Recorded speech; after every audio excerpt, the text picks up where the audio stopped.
Discours de haine, protection des données personnelles, nombreux sont les enjeux auxquels les régulateurs devraient faire face aujourd'hui pour assurer un écosystème digital sain.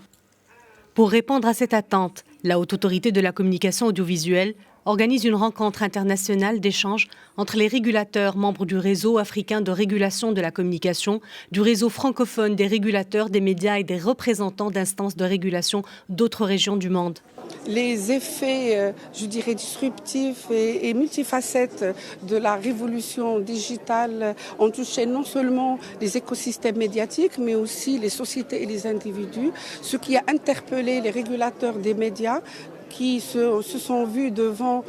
une pression de l'opinion publique, de la société, pour réfléchir aux moyens de préserver la liberté d'expression qui a été élargie grâce à Internet, grâce aux plateformes numériques, grâce aux réseaux sociaux. Si Internet et les réseaux sociaux ont totalement changé les modes de consommation des contenus audiovisuels dans le monde, les régulateurs restent toujours confinés dans leur rôle strictement lié aux opérateurs de radio et télévision. Et en tant que régulateurs, nous allons essayer de mettre tout en œuvre pour que les médias soient réglés ou régularisés, surtout les nouveaux médias, parce qu'on peut toujours faire la régulation pour les médias conventionnels, mais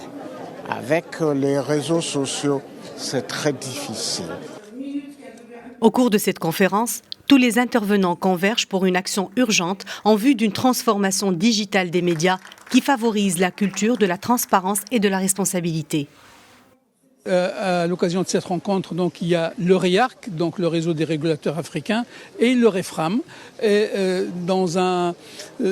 rapprochement symbolique aujourd'hui entre les deux réseaux pour discuter d'une problématique qui nous intéresse